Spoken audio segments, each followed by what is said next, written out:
kasih judul, ya saya kasih judul tema malam hari ini, memahami kasih karunia Allah. Ya, memahami kasih karunia Allah. Kita akan baca 1 Yohanes 3 ayat 1 sampai 9.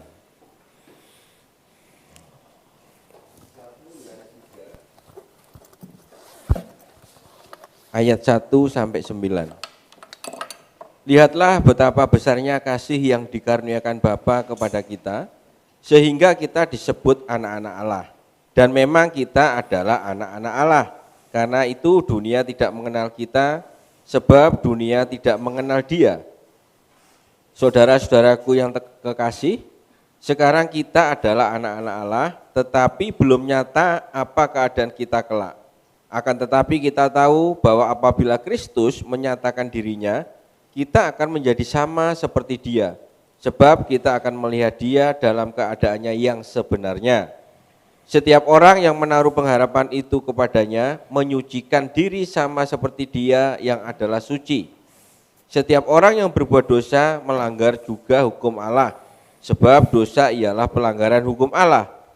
Dan kamu tahu bahwa Ia telah menyatakan dirinya supaya Ia menghapus segala dosa, dan di dalam Dia tidak ada dosa. Karena itu setiap orang yang tetap berada di dalam Dia tidak berbuat dosa lagi. Setiap orang yang tetap berbuat dosa tidak melihat dan tidak mengenal Dia. Anak-anakku, janganlah membiarkan seorang pun menyesatkan kamu. Barang siapa yang berbuat kebenaran adalah benar, sama seperti Kristus adalah benar.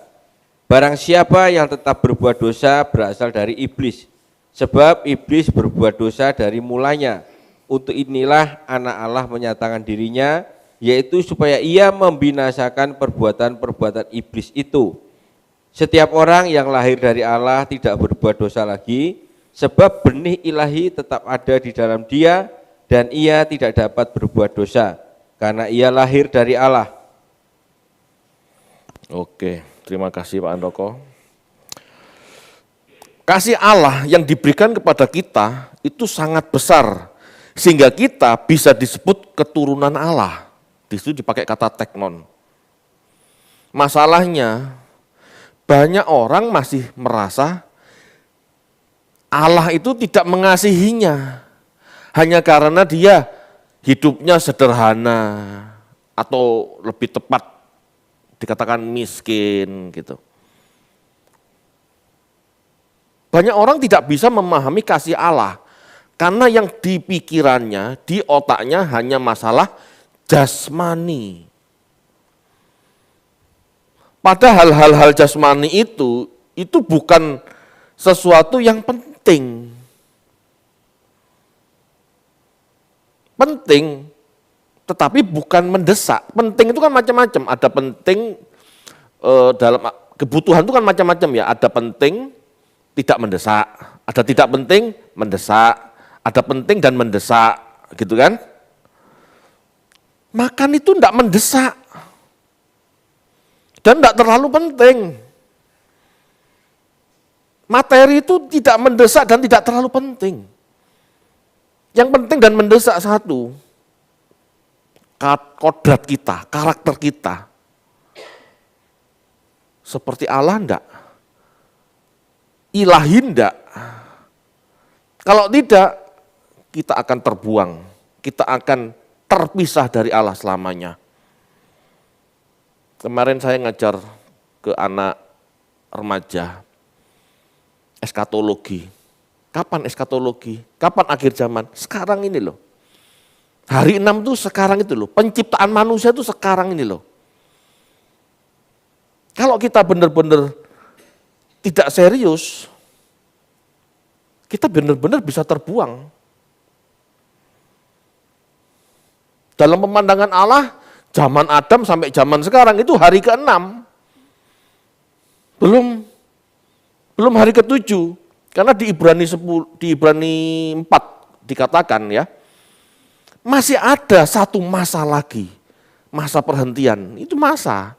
Tuhan Yesus ngomong, hari ini Allah masih bekerja, hari ini Bapakku masih bekerja, belum selesai. Apa yang dilakukan Yahudi ritual setiap Sabtu libur, Itu kan tradisi untuk mengingat suatu saat ada hari itu. Bukan hari Sabtunya itu sendiri. Kan nggak mungkin Allah punya rutinitas seperti itu. Ya. Hari inilah hari penciptaan kita. Kalau kita tidak punya sadar, kalau kita tidak punya kesadaran ini, kita ini yang dipikir apa? Makanan terus, minuman terus, mobil mewah terus, rumah terus.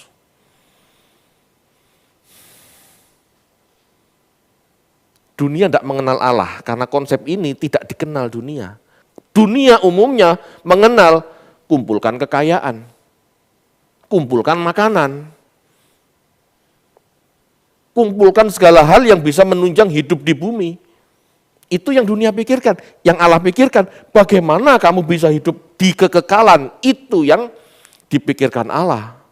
Manusia tidak ngerti. Makanya dikatakan manusia tidak mengenal Allah. Manusia gelap, buta, tidak bisa melihat kebenaran, tidak bisa melihat realitas yang sesungguhnya. Nah, kasih Allah kepada manusia ini begitu luar biasa untuk menyadarkan manusia akan kesalahan sudut pandang ini. Tidak ada cara lain. Anak harus menjadi manusia. Anak sulungnya, pencipta langit dan bumi harus turun jadi manusia. Benerin tuh adik-adikmu, konslet semua. Saya pinjam istilahnya Pak Tua yang dari itu, konslet semua pikirannya. Ya. Kasih Allah yang diberikan kepada kita sangatlah besar, sehingga kita bisa disebut keturunan Allah. Namun hanya orang yang merindukan menjadi anak Allah lah yang menyucikan diri sama seperti Kristus. Kalau tidak merindukan, tidak mungkin bisa. Rindu aja masih berjuang kok. Yang tidak merindukan jadi anak Allah, pikirannya pasti kekayaan, pasti kemakmuran, pasti sukses hidup. Tetapi bagi yang merindu menjadi anak Allah, pasti dia menyucikan diri seperti Yesus menyucikan diri. Yang ngomong firman Tuhan loh. Jadi Yesus ini menyucikan diri loh. Ya. Sama seperti dia yang suci. Ada ayat mengatakan setelah mencapai kesempurnaan. Berarti sebelumnya kan belum sempurna. Seperti Yesus berjuang, kita seharusnya berjuang. Tidak ada yang bisa menjadikan kita ilahi jika yang ilahi itu tidak memberi contoh. Ya. Sebab orang yang bergairah untuk mengerti dan merenungkan firman yang tidak akan menyimpang dari firman. Kalau Anda punya pekerjaan, pagi, siang, sore yang Anda pikirkan pekerjaan itu akan baik-baik saja, betul? Karena dipikirkan. Contoh, kontraktor memborong ya, mau bangun rumah, dia pikirkan lahannya kan. Dia persiapkan, besok batu pondasi mau masuk. Harus siapkan tukang galinya, harus siapkan batunya, harus siapkan segalanya. Yang dipikirkan gitu. Mosok kalau kontraktor pembangun rumah gitu ya, yang dipikir masaan, yang dipikir jalan-jalan, bisa runyam itu bangunan. Paham ya? Apa yang kita pikirkan, fokus apa yang ada dalam pikiran kita, itu yang akan membentuk kita jadi apa. Kita akan jadi seperti Kristus kalau kita berpikir seperti Kristus. Kalau kita bertindak seperti Kristus. Kalau kita menyucikan diri seperti Kristus. Orang yang merenungkan firman tidak akan menyimpang dari firman. Ya. Itu sebabnya setiap orang yang serius menyucikan diri, yang merenungkan firman ini, menyucikan diri ini, mampu melihat dengan jelas apa yang jahat, apa yang baik, apa yang salah, apa yang benar. Kenapa? Karena tiap hari dia merenungkan ini.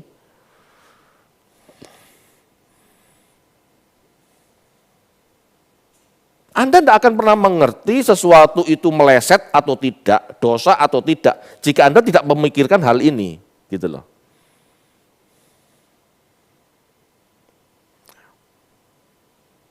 Bapak Ibu, ayo punya kesadaran.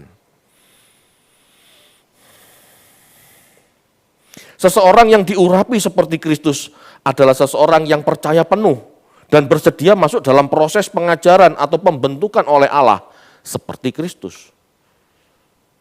Orang yang diurapi Allah, gitu ya.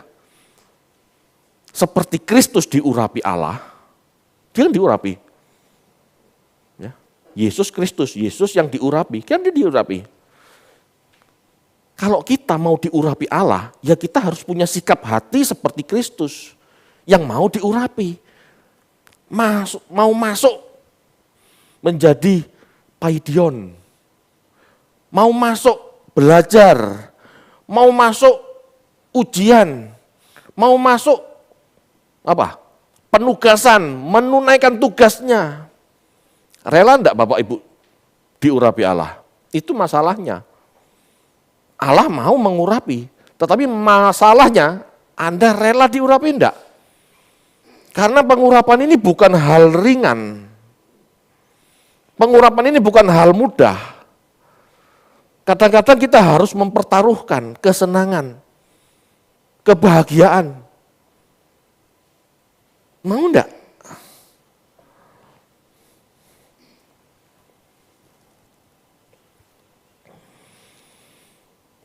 Inilah kasih Allah pada manusia. Jadi kasih Allah pada manusia itu bukan diberkati, tokonya rame, proyeknya jalan, hidupnya baik-baik saja, tentram, nyaman. Itu bukan berkat. Itu bahkan bisa dikatakan tempat licin, di mana kita sewaktu-waktu bisa jatuh. Kasih Allah atau anugerah yang dimaksud adalah mendidik manusia dengan mengutus anaknya sampai rela mati dalam ketaatan. Itu loh kasih.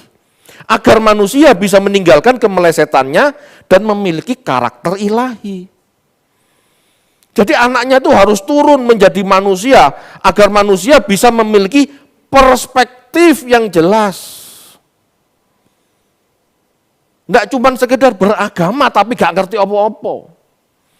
Orang Yahudi kuno itu cuma begitu. Yang penting nyembelih domba, yang penting darah dicurahkan. Hatinya enggak digarap. Dia hanya melakukan ritual. Tidak ada contoh yang jelas. Anak harus turun. Anak harus turun. Sang Logos harus menjadi manusia. Nanti kita akan perjelas menjadi manusia itu seperti apa. Logos harus turun menjadi manusia. Supaya manusia yang kemudian disebut Yesus ini bisa menunjukkan gimana hidup di hadapan Allah dengan benar. Kalau enggak gitu enggak ada teladan. Tidak ada teladan, tidak cukup nabi, tidak cukup. Kita baca Ibrani 1 ayat 1 sampai 2. Ibrani 1 ayat 1 dan 2. Setelah pada zaman dahulu Allah berulang kali dan dalam berbagai cara berbicara kepada nenek moyang kita dengan perantaraan nabi-nabi. Maka pada zaman akhir ini ia telah berbicara kepada kita dengan perantaraan anaknya, yang telah ia tetapkan sebagai yang berhak menerima segala yang ada. Oleh dia Allah telah menjadikan alam semesta. Nenek moyang orang Israel itu sudah dikasih tahu oleh nabi-nabi. Perbaiki batinmu. Perbaiki kasihmu kepada sesama. perbaiki moralmu, tetap aja ndablek. Orang Israel hanya suka beribadah dalam arti ritual. Padahal Tuhan jijik sama ritualnya. Tuhan jijik sama tari-tariannya yang meriah. Kenapa? Hanya sekedar begitu-begitu saja. Hanya berkegiatan, tetapi tidak merubah batin. Dari ayat ini kita melihat, waduh, dikasih tahu Nabi gak ngerti-ngerti. Kamu anakku, anak sulungku, turun. Anak turun menjadi manusia. Dia mengajar dan memberi teladan hidup. Itu kasih Bapak. Yang diberikan Bapak itu anaknya. Resiko anak ini dalam menjadi manusia yang punya daging, ini kan gak mudah. Daging ini kan menuntut disenangkan. Daging ini kan pada hakikatnya tidak mau hal-hal yang menyakitkan. Padahal taat pada Allah, itu harus masuk ke dalam lembah kekelaman. Harus taat, itu sulit, menyakitkan. Kenapa? Tidak selera daging. Bukan seleranya daging. Tetapi manusia harus punya perspektif yang jelas. Bukan berasumsi. Orang Israel kuno, Yahudi kuno, itu banyak berasumsi. Kata Nabi begini, kata Nabi begini, harus buat begini, ritual ini, ritual itu, baru. Ditegur bolak-balik, ada berapa Nabi? Dalam perjanjian lama, tetap dablek. Mereka kokoh di ritual, tapi tidak merubah batin. Makanya Allah mengatakan, suatu saat akan tiba saatnya. Aku tulis di dalam loh hati mereka. Bukan di tablet, bukan di perkamen. Yang mampu menulis itu, Tuhan Yesus dan Roh Kudus dalam hati. Kenapa? Karena dia menjadi contoh. Dia membuat orang yang melihat dia terpesona dan akhirnya mau ikut.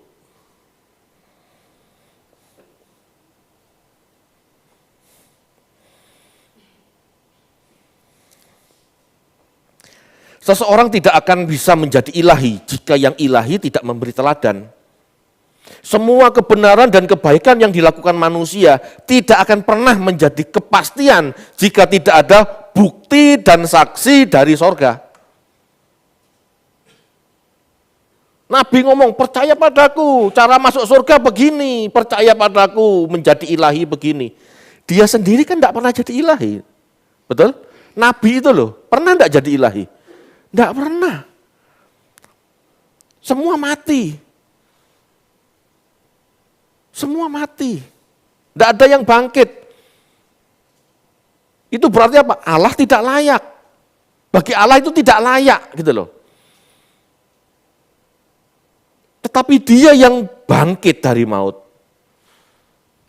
Ya, hidup kembali dan naik ke surga. Dialah bukti dan saksi yang bisa kita teladani. Perspektif kita bisa masuk. Paham ya sampai sini ya? Kalau cuman orang, manusia, gitu ya, nabi siapapun, di hadapan Allah masih banyak kekurangan, masih banyak cacatnya.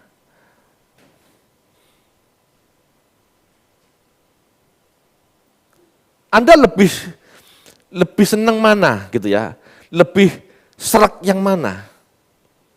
Jika beli sebuah produk, ya terbukti dan banyak saksinya, iya Pak ini benar, alat ini berhasil Pak, gini, begini. Atau tidak? Atau hanya kata sales? Paham maksud saya ya? Nabi itu kan cuma sales. Pendeta ini kan cuma sales. Anda harus mengenal Yesus sendiri. Supaya perspektifnya jelas. Karena manusia Yesus ini loh yang berhasil mempesona hati Allah Bapa. Sehingga dia dibangkitkan dan naik ke surga. Kalau tidak bisa. Kita baca Yohanes 3 ayat 13. Ini penting. Yohanes 3 ayat 13. Tidak ada seorang pun yang telah naik ke surga selain daripada Dia yang telah turun dari surga, yaitu Anak Manusia. Dia yang tahu caranya. Manusia tidak bisa. Manusia ini kan sombongnya minta ampun. Kan gitu. Belum pernah ke surga sudah sombong. Bagaimana jalan ke surga? Kan gitu. Bagaimana caranya ke surga? Padahal tidak pernah ke surga. Kan sales cuman. Tapi Yesuslah bukti dan saksi. Bagaimana dia ke surga. Demikian kita bisa pergi ke surga.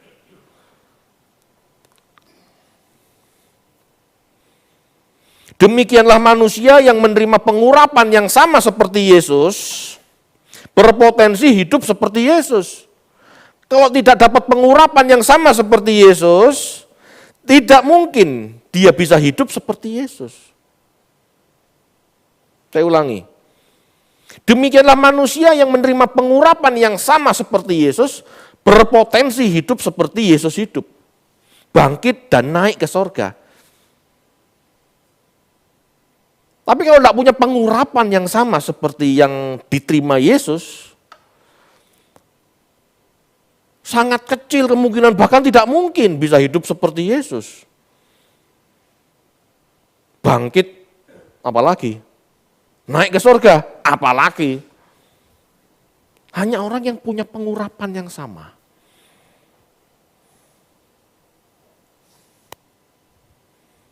Inilah yang dikatakan oleh Paulus sebagai kuasa kebangkitan dan persekutuan dalam penderitaannya. Yang dirindukan Paulus ini. Karena Paulus kan tidak mengenal Yesus secara langsung pada masa hidupnya kan. Paulus kan ketemunya pada saat di Damsyik, dia melihat kemuliaan Tuhan. Paulus yang jaraknya sama Tuhan, sama Yesus sekitar 10-20 tahun saja, begitu ingin mengenal Yesus, begitu ingin mengenal cara hidupnya, ajarannya, begitu ingin mengenal pengurapannya, sehingga dia juga bisa memperoleh kebangkitan yang sama. Lah kok bisa kita 2000 tahun jaraknya tidak punya keinginan untuk mengenal Yesus, tapi kepingin masuk surga? Mimpi kali. Ini serius loh. Kita baca yuk, Filipi 3 ayat 10 sampai 11.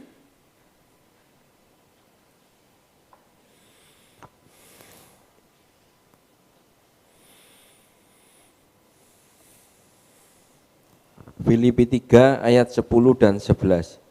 Yang ku kehendaki ialah mengenal Dia dan kuasa kebangkitannya, dan persekutuan dalam penderitaannya, di mana aku menjadi serupa dengan Dia dalam kematiannya, supaya aku akhirnya beroleh kebangkitan dari antara orang mati.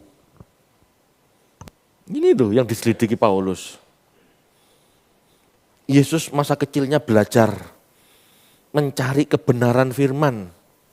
Ingat ya, karena dia kan kenosis, dikosongkan. Berarti dia mengulangi pemahaman-pemahaman sejak kecil, dia mencari jati dirinya. Paulus belajar juga. Yesus menerima proses hidup. Paulus merindukan proses yang sama, penderitaan yang sama. Yesus mampu melalui semua perintah Bapa sampai mati di kayu salib dengan taat. Paulus pun mengakhirinya dengan apa? Dengan sama, dengan cara yang sama. Dia nggak mati dalam kondisi tenang-tenang, nyaman-nyaman. Tidak. Dia katakan darahku mulai tercurah. Aku sudah menyelesaikan tugasku.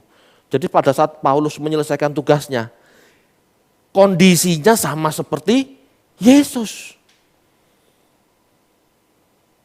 Paulus tidak disalib, tapi dipenggal.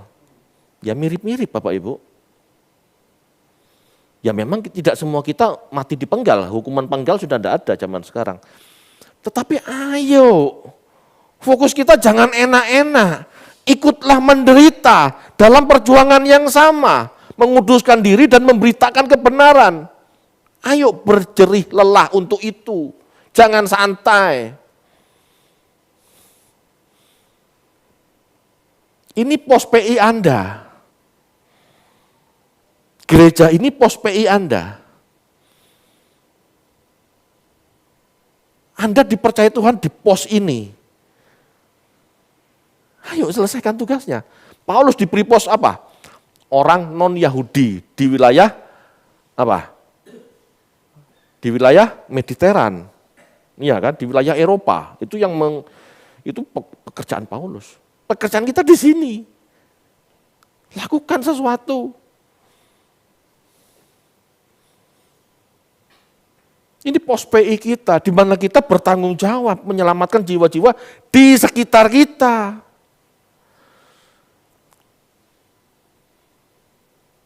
Ayo, berjerih lelah, membawa orang mengenal Allah dengan benar. Ayo merubah hidup supaya orang terpesona. Iya ini benar, ini pengajarannya. Dia dulu brengsek, sekarang jadi baik gitu. Iya kan? Kalau tidak ada bukti dan saksi kan, orang males sama aja. Kan gitu. Untuk inilah anak Allah menyatakan dirinya, yaitu supaya ia membinasakan perbuatan iblis itu. Perbuatan iblis apa? Perbuatan iblis itu selalu meleset. Perbuatan iblis itu selalu menyimpang dari kehendak Allah. Itu perbuatan iblis. Perbuatan penyimpangan, pemberontakan inilah yang harus dihapuskan. Harus dibinasakan tuh harus dihabisi, di-downgrade, dieliminasi gitu ya. Pemberontakan, penyimpangan inilah yang dilihat manusia sejak zaman Adam. Penyimpangan ini loh. Itu yang kita perangi. Kita harus jadi terang, gimana caranya penyimpangan-penyimpangan seperti ini yang harus diakhiri. Tidak ada cara lain selain mengutus anaknya, Sang Firman, Logos, menjadi manusia dalam segala hal, disamakan. Kenapa? Satu-satunya cara supaya manusia bisa selamat, dia harus jadi manusia. Supaya segala kesulitan, tantangan yang ada, manusia juga bisa melihat dan melaluinya. Ya. Ajaran dan tindakan Yesus inilah yang menerangi manusia, sehingga manusia bisa meninggalkan yang gelap. Apa yang gelap itu? Segala potensi penyimpangan. Apa yang gelap itu? Tipu muslihat iblis. Kita harus sadar Bapak Ibu. Kita belajar firman itu tujuannya supaya sadar. Oh ini penyimpangan. Oh ini penipuan. Jangan lakukan ini karena ini menyimpang.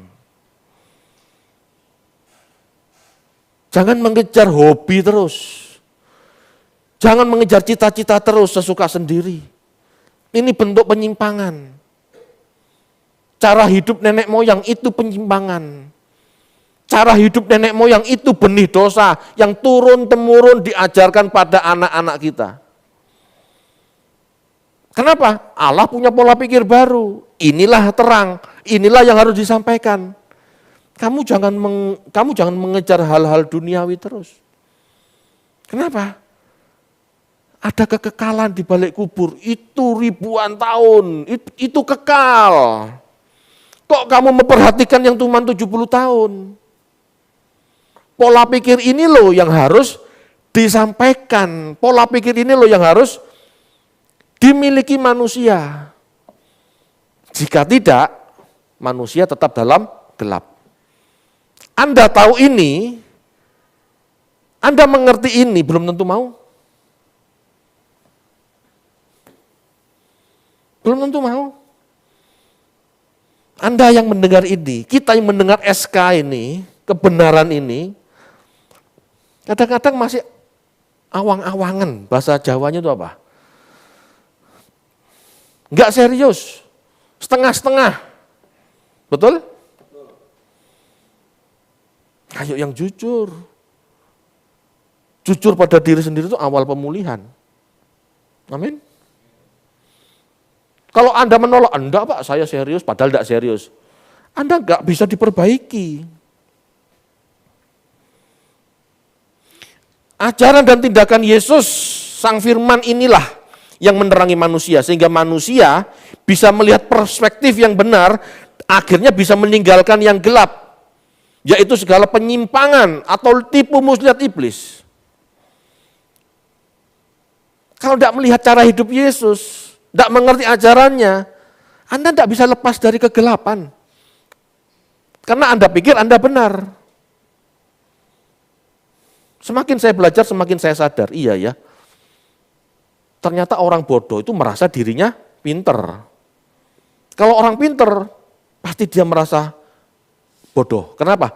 Masih banyak aku kekurangan. Dia melihat, iya ya, kok ada cara pikir begini, kok ada cara pikir begini, kok ada cara begini. Semakin orang belajar, dia semakin mengerti. Banyak hal, tapi orang pintar merasa, iki caraku paling bener, itu. Jangan puas Bapak Ibu. Kita baca yuk, Yohanes 3 ayat 20 sampai 21.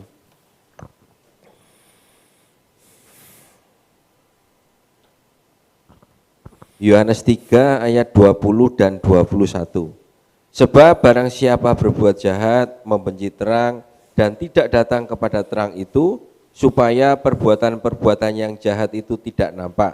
Tetapi barang siapa melakukan yang benar, ia datang kepada terang, supaya menjadi nyata bahwa perbuatan-perbuatannya dilakukan dalam Allah. Dunia, manusia di dunia ini dalam kegelapan. Terang itu datang. Sang terang itu datang. Tinggal di antara manusia. Tujuannya apa? Supaya manusia bisa melihat dia yang tinggal di antara kita. Cara hidup seperti ini loh terang. Kalau kamu nggak mau ikut, ya kamu tetap hidup dalam gelap. Cara hidup seperti apa tuh Pak? Ya belajar, nggak mungkin selesai khotbah dalam sehari. Kita Injil Yohanes saja ini udah 3 tahun kalau nggak salah. Kita lihat bagaimana Yesus sederhana. Kita lihat bagaimana Yesus ngalah. Kita melihat Yesus bagaimana dia tidak terikat hukum, dalam arti tidak terikat tradisi. Dia melangkah dengan batin, bukan memuji tradisi ya, tetapi dia melakukan dengan batin. Tradisi kalau kira-kira tidak bernilai guna ya dia bablas. Manusia terikat tradisi. Kalau tidak begini tidak ibadah Pak. Kalau pujian cuma 4 tidak ibadah Pak. Harusnya 6. Contoh. Kalau ibadah Pak, tidak dimulai dengan doa pembuka dan diakhiri doa penutup, doa berkat, bukan ibadah Pak. Tradisi terus. Bukan nggak boleh ya, di tempat kita kan juga seperti itu. Tetapi jangan kaku sama hal-hal begitunya gitu loh ya. Habis begini begitu, harus begitu begono. Bukan. Yang penting di tempat ini apa?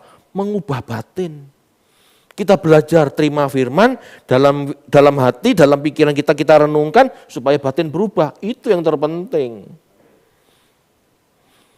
Kalau cuma liturgi percayakan sama Pak Menlu. Tidak usah direpotin, tidak usah dibantah. Terserah dia mau buat seperti apa gitu loh. Intinya gitu loh, itulah gitu ya. Oh enggak benar Pak, enggak gitu, kurang kusuk kayak gitu. Kusuk enggak kusuk itu tergantung Anda.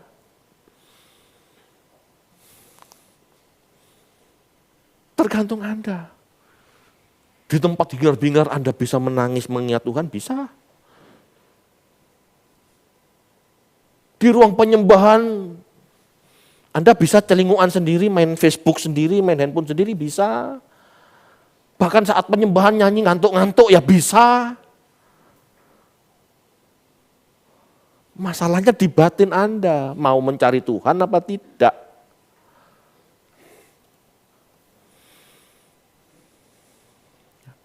Setiap orang yang lahir dari Allah tidak berbuat dosa lagi. Sebab benih ilahi tetap ada di dalam dia. Dan ia tidak dapat berbuat dosa karena ia lahir dari Allah. Mungkinkah itu Pak? Mungkin. Semua kan tergantung kebiasaan. Setiap orang yang lahir dari Allah tidak berbuat dosa. Ini bentuknya present aktif indikatif. Ini adalah suatu kondisi kesucian yang terus-menerus dihasilkan oleh seseorang yang dalam pengurapan. Orang yang dalam pengurapan, dia selalu menjaga hidupnya kudus, suci, selalu bergaul dengan firman Allah, koram deo. Mungkin awal-awal orang ini ya dalam sehari berdosa 3 kali, pagi, siang, sore, seperti makan. Tapi kalau dia lakukan terus, terbiasa bergumul terus, dia semakin peka. Akhirnya jadi sehari sekali. Dia bergumul terus, sungguh-sungguh merenungkan firman. Dia semakin tepat bertindak. Dia semakin tahu ini benar, ini salah. Akhirnya dia cuma jatuh dalam dosa seminggu sekali. Loh bisa kan? Ya.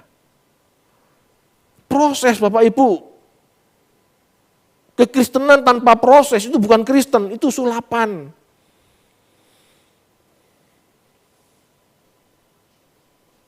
Kata kerja present tense yang menekankan, ya kata kerja present tense di ayat ini, menekankan pada tindakan yang benar, terus-menerus, dan menjadi sebuah kebiasaan. Nanti dari kebiasaan ini berubah menjadi karakter. Kebiasaan. Dulu Bapak Ibu saya berdoa, ya minta-minta. Dulu saya berdoa itu minta-minta. Tetapi semakin mengerti kebenaran, saya tidak minta-minta. Bukan saya setting tidak minta-minta, karena saya mengerti saya tidak perlu minta, karena Tuhan sudah memberi. Jadi kalau saya berdoa tidak pernah minta-minta. Ini loh yang disebut kebiasaan baru, karakter baru. Ini satu contoh ya. Yang lain masih banyak yang tidak benar, itu harus juga diubah dengan pola pikir supaya juga menjadi kebiasaan.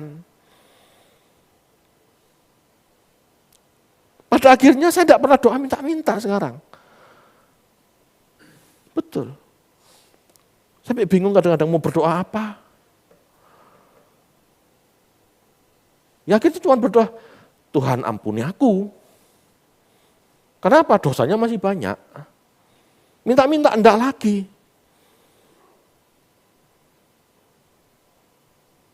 Tuhan sucikan aku.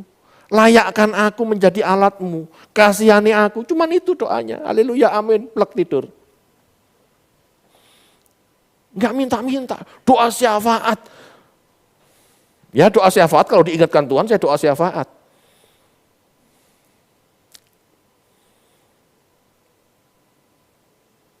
Bapak Ibu harus berubah. Yang berubah apa? Pengertian. Bukan latah ya. Berubahlah dengan pengertian. Sebab benih ilahi tetap ada di dalam dia. Ini bentuknya juga present aktif indikatif. Benih ilahi yang dimaksud adalah firman Allah yang diajarkan oleh Tuhan Yesus. Kalau firman Allah, Injil yang diberitakan Tuhan Yesus ini terus-menerus dalam perenungan kita, dalam penghayatan kita, ya, kita tidak bisa berbuat dosa lagi. Mau berbuat dosa gimana? Kehendak Tuhan sudah ada dalam kita, kehendak Tuhan sudah kita pahami. Begini aku salah, begitu aku salah. Jangan dilewati. Kecuali memang niat melanggar, kan gitu. Jadi tidak bisa berbuat dosa lagi, itu artinya tidak bisa meleset lagi. Setiap langkah dipersoalkan, oh ini tidak benar, oh jangan sudah. Oh ini tidak benar, oh tidak sudah. Terus seperti akhirnya orang tidak berbuat dosa lagi. Tapi kalau tidak mikir, tidak pernah merenungkan firman, ya Anda jatuh bangun dalam dosa terus. Wong yang mikir aja kadang-kadang masih jatuh. Kenapa? Hidup ini, tubuh ini kan bukan masalah pengertian saja. Ada gairah. Ada passion.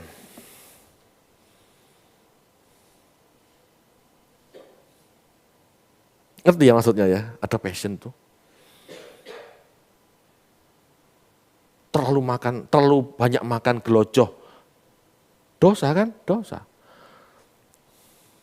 Tetapi kadang-kadang ada sesuatu yang nikmat, yang sesuai selera kita. Aduh, kok kepingin ya? Padahal aku diabetes loh. Tapi lewat iki, sego, es krim. Iya kan? Kita tahu kebenaran, tapi ditabraki. Kenapa? Karena manusia hidup kan bukan dari pengertian saja, ada gairah, ada passion. Ini kan juga harus diperangi.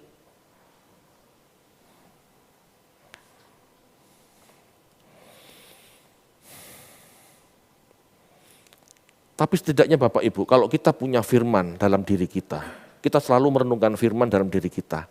Ada remnya gitu loh. Setidaknya kita punya rem rodok pakem.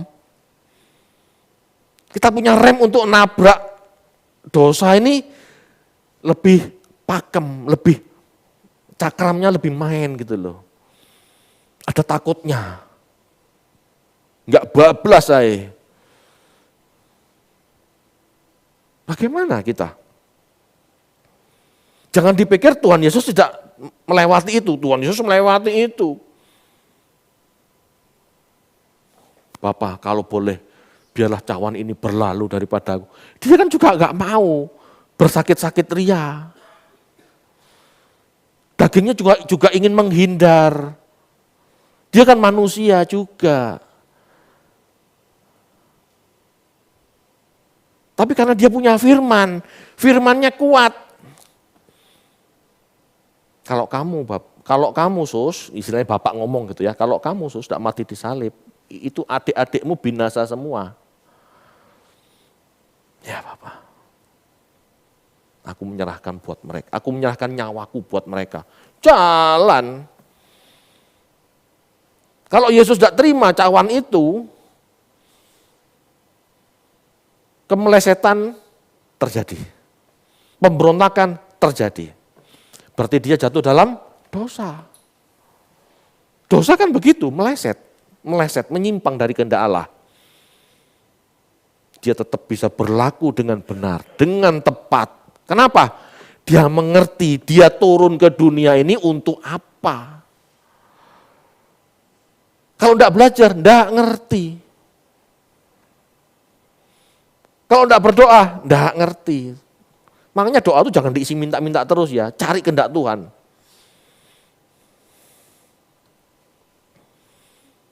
Itu loh kasih karunia Bapak. Itu loh kasih karunia Allah itu.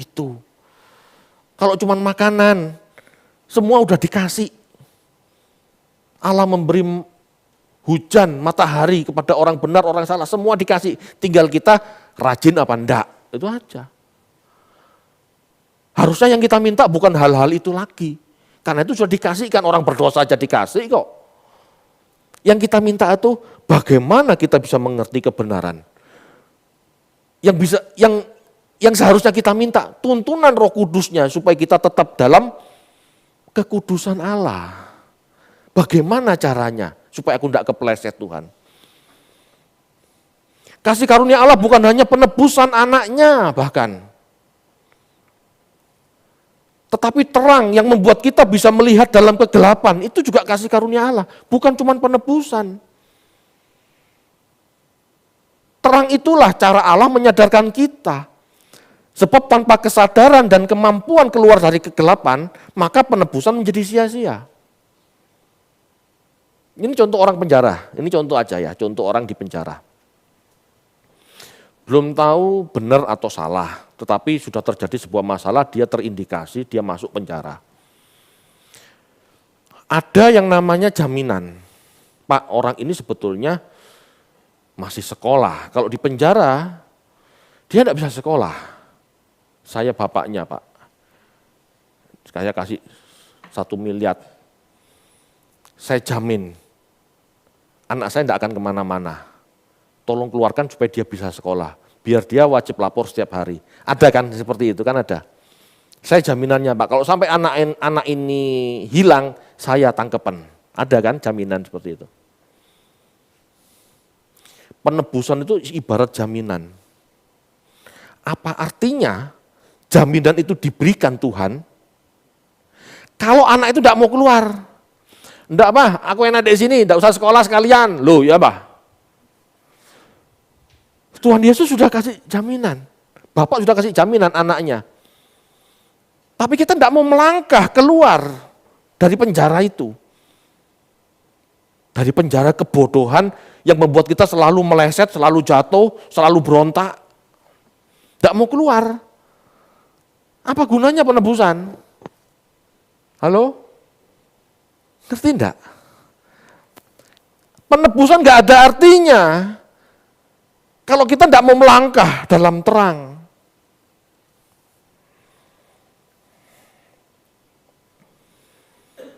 Betapa kita harus bersyukur kepada Allah Bapa atas hadirnya Sang Firman Allah. Logos telah menjadi manusia untuk memberi pencerahan dari gelapnya pola pikir kita. Dia hadir di antara kita. Yohanes 1 ayat 9 sampai 11, coba.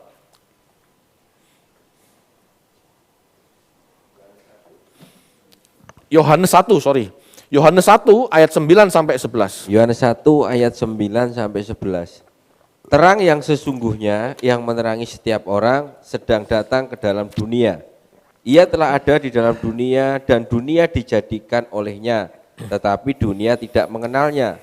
Ia datang kepada milik kepunyaannya, tetapi orang-orang kepunyaannya itu tidak menerimanya. Bapak Ibu, Yesus itu nama saat dia jadi anak Maria. Jadi sebelum Yesus ada, jati diri Yesus yang di dalam Yesus itu sudah ada, itu logos, itu terang sudah ada, dunia dijadikan olehnya. Gitu ya. Pada saat dia datang ke dunia, dia pakai nama Yesus. Saat dia menjadi Yesus, saat dia menjadi Yesus putra Maryam, orang bisa melihat, gitu maksudnya. Kalau dia jadi logos, tidak turun jadi manusia, orang tidak mengerti. Gimana? Aku tidak kelihatan. Dia datang ke dunia, menjadi manusia supaya bisa dilihat, supaya bisa terjangkau, supaya bisa terjamah. Oh, cara hidup inilah yang menyenangkan hati Bapak. Tapi orang Israel menolak. Ya, orang Israel menolak. Tapi bagi yang mau, gitu ya, bagi yang mau menerima terang itu, ya bagi yang mau itu maksudnya bukan cuma percaya kognitif, mau itu maksudnya bagi yang menerima terang itu, bagi yang menerima cara hidupnya, bagi yang menerima ajarannya, bagi yang menerima pola pikirnya, itu dalam terang. Orang-orang dalam terang itulah yang memiliki privilege, memiliki hak istimewa untuk menjadi anak-anak Allah. Oh, Yesus tuh hidup seperti ini. Bersahaja, rendah hati dan tidak sombong. Kan gitu. Ini loh yang dilihat manusia. Jujur, tulus, apa adanya, enggak munafik. Seperti kebanyakan pemimpin agama saat itu. cara seperti ini loh yang membuat manusia bisa berjalan ketemu Bapa. Yohanes 1 ayat 12 dilanjutkan, Pak. Yohanes 1 ayat 12, tetapi semua orang yang menerimanya diberinya kuasa supaya menjadi anak-anak Allah, yaitu mereka yang percaya dalam namanya. Ya. Supaya menjadi anak-anak Allah, ini tidak otomatis. Seperti Anda ya tersesat, gitu ya, tersesat di tengah jalan yang simpang siur. Anda tidak tahu kiri kanan, tidak ada rambu-rambu. Lalu ada helikopter turun, nguncalin sebuah alat GPS. Bersyukur enggak kira-kira? Bersyukur enggak? Bersyukur. Timbang enggak mulai, iya kan? Timbang enggak pulang, timbang tersesat dimakan macan. Dengan GPS itu aku tahu utara, timur, barat, selatan, jalan kemana. Dia cari. Yesus itu seperti GPS yang diturunkan Allah supaya kita bisa melihat, membaca, mengerti, jalan pulang. Itu loh kasih Bapak. Bersyukurlah kepada Bapak. Berterima kasihlah juga kepada Yesus yang mau mengorbankan dirinya. Jangan berterima kasih kepada Tuhan saja hanya karena dapat proyek, dapat berkat materi. Itu picisan. Ya boleh saja bersyukur, tapi jangan hanya itu yang dicari. Bersyukurlah untuk hal-hal yang penting ini loh.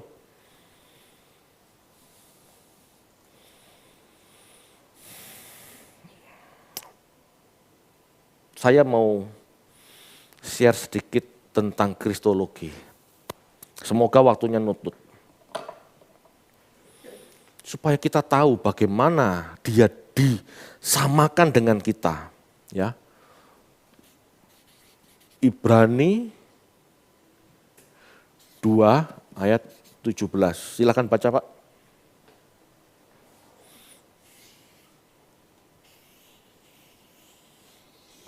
Ibrani 2 ayat 17, itulah sebabnya maka dalam segala hal ia harus disamakan dengan saudara-saudaranya, supaya ia menjadi imam besar yang menaruh belas kasihan dan yang setia kepada Allah untuk mendamaikan dosa seluruh bangsa.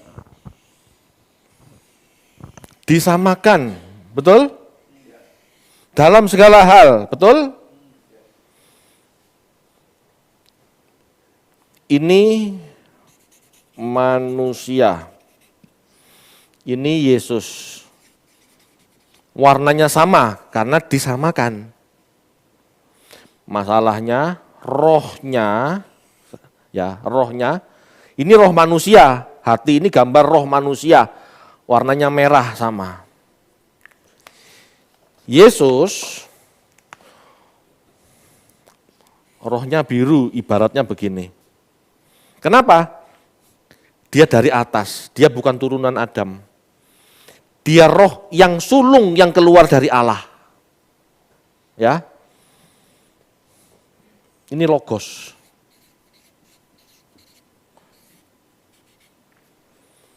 Ya, logos ini kan istilah untuk anak Allah.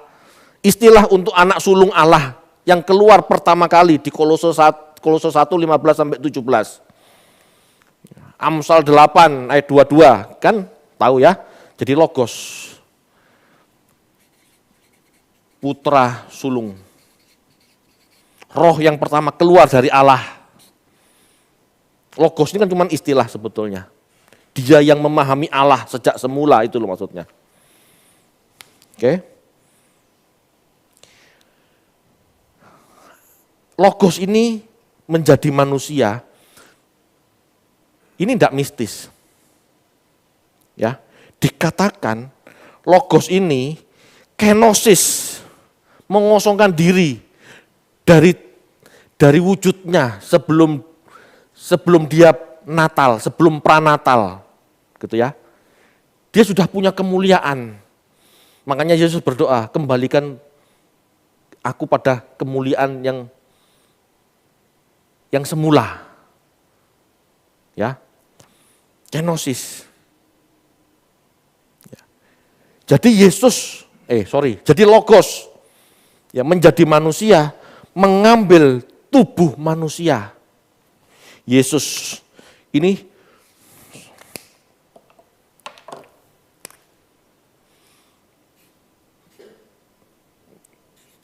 mengambil tubuh dari Maria.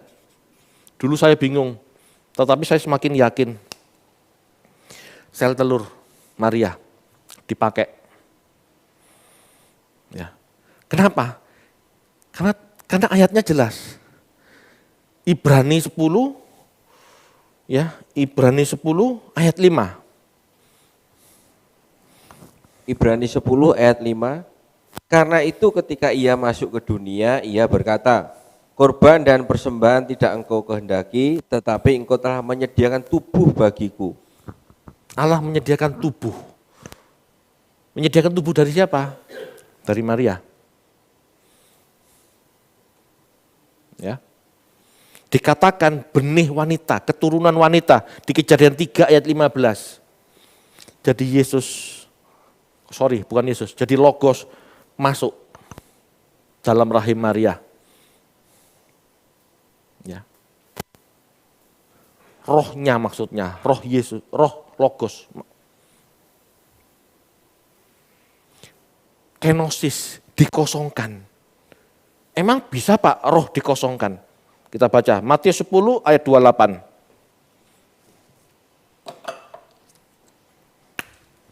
Matius 10 ayat 28. Dan janganlah kamu takut kepada mereka yang dapat membunuh tubuh, tetapi yang tidak berkuasa membunuh jiwa. Takutlah terutama kepada Dia yang berkuasa membinasakan baik jiwa maupun tubuh di dalam neraka. Dipisahkan antara jiwa dan tubuh. Dan jiwa bisa dibinasakan, dihilangkan. Kita baca lagi yuk. Ibrani 4 ayat 12.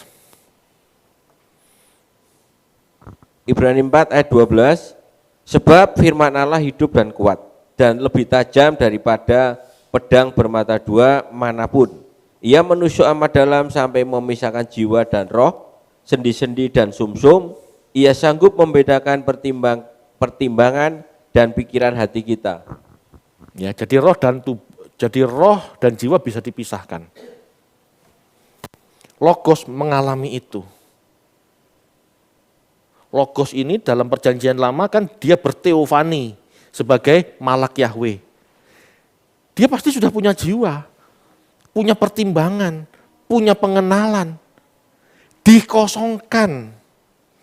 Kenapa dikosongkan? Harus sama seperti manusia, di mana manusia baru lahir juga kosong. Makanya gambar hati ini saya kosongkan. Masalahnya manusia itu mengisi hari-harinya dengan warna dunia. Sedangkan Yesus hari-hari setelah kelahirannya, dia penuh dengan kasih karunia Roh Kudus. Dididik. Ini loh yang namanya pengurapan.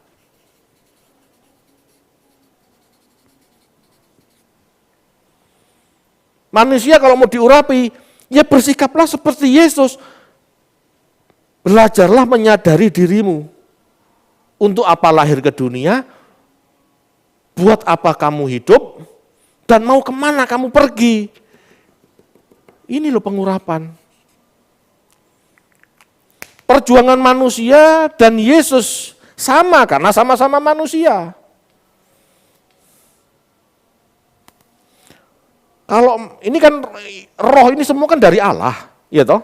Bapa segala roh, betul? Roh manusia dan roh Yesus ya sama dari Bapa. Cuman Yesus ini roh yang sulung. Firman ini yang sulung keluar dari Allah, anak Allah yang sulung gitu loh. Dia rela mengosongkan dirinya. Dia memulai lagi, ya. Dia memulai lagi kehidupannya menjadi manusia. Dia belajar, tekun belajar. Dalam segala hal dia mau taat. Ini loh. Mau enggak kita mengalami proses yang sama?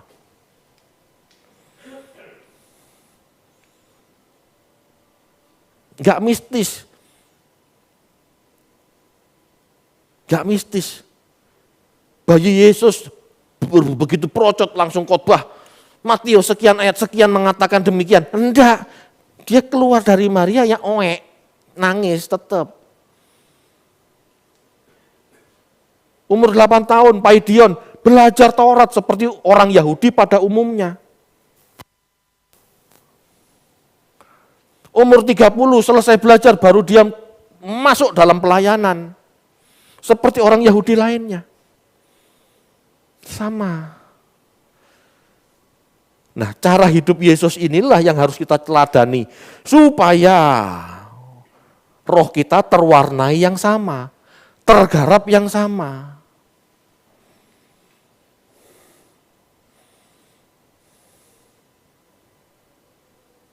Ayo Bapak Ibu, bayangkan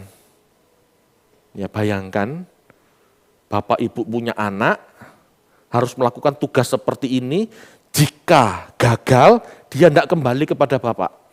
Bayangkan, mau enggak? Mau enggak?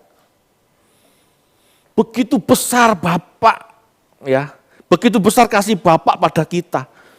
Sehingga dia mengaruniakan anaknya yang tunggal, ini. Bukan cuma untuk mati di salib loh.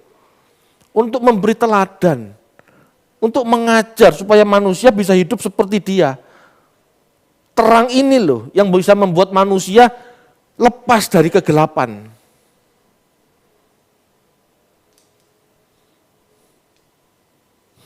Dia turun dari surga supaya orang bisa naik ke surga. Gini loh caranya naik turun surga. Enggak mimpi, penglihatan saya naik turun surga. Bukan. Naik turun surga, lihatlah Yesus. Yesuslah naik turun surga. Caranya begini, taat sampai mati. Perspektif inilah yang membuat kita layak dapat kebangkitan. Progres inilah, pengurapan inilah yang membuat kita bisa dibangkitkan, bisa pulang ke rumah Bapak. Kalau enggak, Anda gentayangan. Benar gentayangan. Di bumi ini kan Anda gentayangan kalau enggak naik ke surga. Tinggal waktunya api melahap bumi, jadilah neraka. Selesai, gitu aja kan. Ayo Bapak Ibu, bersyukurlah atas kasih karunia ini. Jangan sia-siakan anaknya yang tunggal, rela dikosongkan, dihapus ingatannya, harus mengulangi hidupnya dalam ketaatan. Karena begitu dia rela, maka Bapak memuliakannya gitu loh. Dia rela, jadi seperti ini dia rela. Kita belum tentu rela loh. Misalnya ada dokter ngomong gini, Fit, otakmu tak flash ya, jadi 0 lagi, mau enggak? Enggak ada yang mau, betul? Yesus rela. Kenosis, mengosongkan diri, benar-benar dari 0 lagi. Ayo Bapak Ibu, pengorbanan seperti ini loh jangan disia-siakan. Tujuannya beliau, tujuannya Tuhan Yesus, mengajar. Bukan cuma menebus, mengajar. Menjadi terang supaya kita tahu jalan keluar. Supaya kita tahu lepas dari tipu muslihat iblis. Supaya kita lepas dari penjara kegelapan. Amin.